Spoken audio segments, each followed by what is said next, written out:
یہ ہے جہانگیر کی کہانی، ایک باغی شہزادہ، ایک عاشق اور ایک بادشاہ۔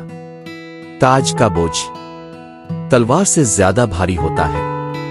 شہزادہ سلیم ایک شان و شوکت سے بھرپور زندگی میں پیدا ہوا مغل اعظم اکبر کا بیٹا، لیکن ایک شہزادہ بادشاہ نہیں ہوتا، اور اکبر کی نظر میں سلیم ابھی تیار نہیں تھا۔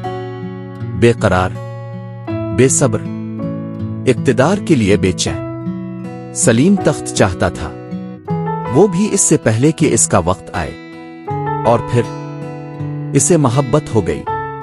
انارکلی، ایک ایسی عورت جس کا حسن دل چارہ لے، ایک کنیز، ایک رقص کرنے والی جسے شہزادے سے محبت کرنے کی اجازت نہ تھی۔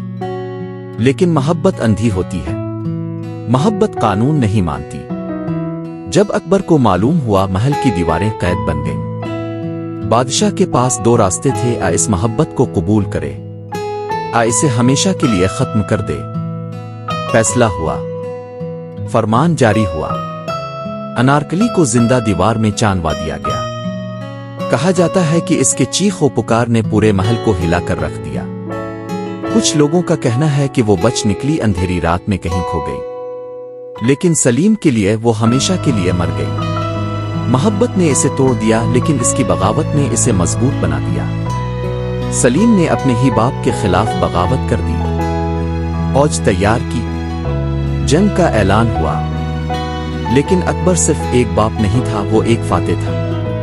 اس نے اپنی زندگی میں کوئی جنگ نہیں ہاری تھی، بغاوت کچل دی گئی، اور تب اکبر نے کچھ ایسا کیا جو کسی نے سوچا بھی نہ تھا۔ اس نے سلیم کو معاف کر دیا۔ کچھ سال بعد جب اکبر کی آخری سانسیں مکمل ہوئیں تو تخت سلیم کے سر پر سجا۔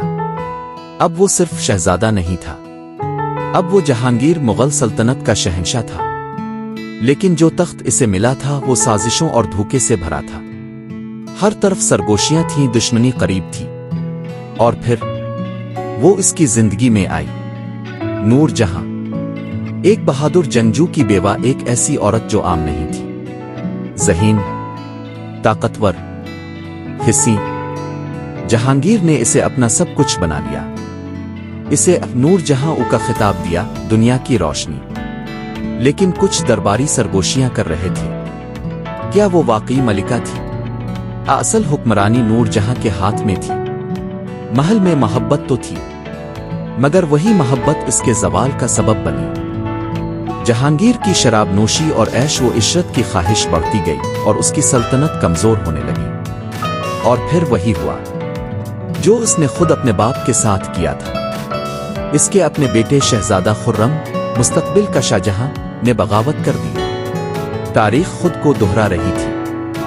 جہانگیر جو کبھی جوانی میں اپنے باپ کے خلاف کھڑا تھا، اب بوڑھا اور کمزور ہو چکا تھا۔ وہ سلطنت جو اس نے اپنے باپ سے چھینی تھی، اب اس کے اپنے بیٹے نے اس سے چھین لی۔ 1627 میں مغلوں کا یہ باغی شہزادہ، یہ عاشق اور یہ بادشاہ ہمیشہ کے لیے خاموش ہو گیا۔ اس کے بیٹے نے تاج محل بنایا، ایک ایسا شاہکار جو محبت کی نشانی کہلایا۔ لیکن جہانگیر کے لیے محبت ہمیشہ دکھ ہی لائی۔ یہ تھا جہانگیر کا سفر، ایک ایسی کہانی جس میں جنگ بھی تھی، محبت بھی، اور دھوکہ بھی۔ اگر انارکلی زندہ رہتی تو کیا ہوتا؟ اگر جہانگیر نے بغاوت نہ کی ہوتی تو تاریخ کیسی ہوتی؟ کمنٹ میں اپنی رائے دی۔